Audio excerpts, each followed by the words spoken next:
Hi folks, this story could be triggering to some of you if you have ever been shunned, but I wanted to be super honest about what life was like being shunned while also being pregnant at 18 years old.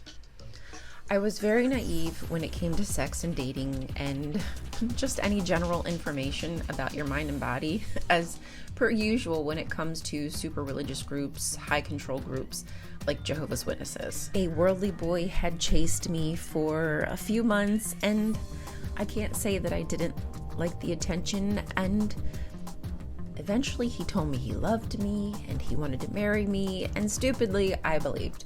Anyhow, getting myself into the situation isn't the important part, in my opinion. The important part is that I was young and dumb, and at a pivotal moment in my life, I was abandoned. I was humiliated. It wasn't my first judicial committee, and I was already marked as a bad person. As a side note, for those who don't know, a judicial committee are where elders, usually around 3 to 4 men who are in a hierarchy in the congregation, have authority to ask you personal questions that are intimidating, accusatory, embarrassing, just downright terrifying. And it's a very bad position to be in, especially if you're a child. So 4 men who I've grown up with, I've had dinner with, went out in field service with, are now alone with me in a room asking me about my vagina and his penis. And did he put his penis in your vagina? How did that feel? Did he like it? Did you touch his penis? Did you have an orgasm? Did he have an orgasm? Where was that orgasm? And these questions go on and on for what feel like an eternity.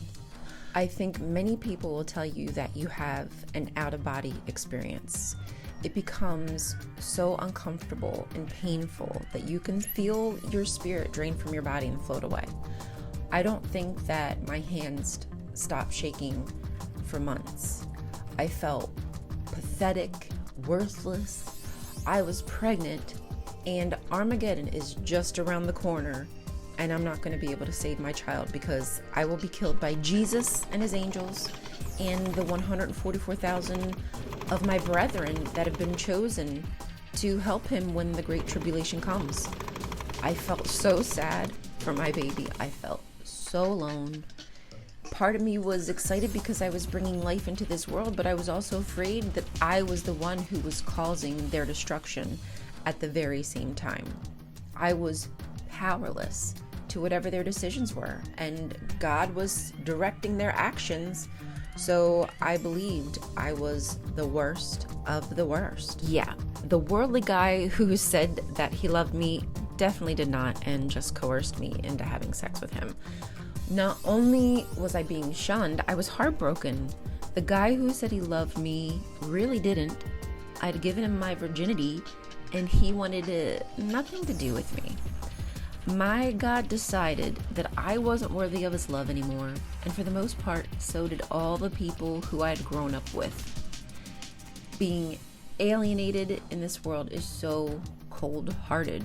When you're at your lowest and no longer usable by the governing body, you're simply thrown away. It took me over a year and a half to get reinstated, but it was never the same.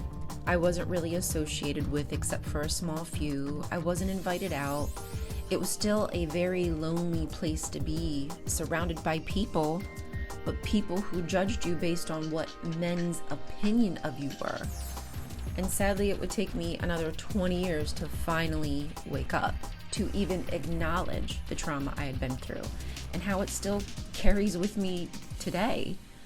And the thought that there are children out there going through this all the time, far worse situations, way more deplorable than me, makes my heart ache and my blood boil, and it fuels my need to speak out and educate people on what goes inside these high control religions. No one has the right to control your relationship with God and your family. No one has the right to cut you off from your friends and your family, from your God. No one has the right to cross very personal boundaries with children, not even adults for that matter. Shunning has caused so much heartbreak, so much loss. We even recently lost another life. Another one of our ex-JW family members due to policies like shunning. We have lost another life, and I'm tired of losing lives to this organization. No matter who you are, no matter what religion you may be, say no to shunning.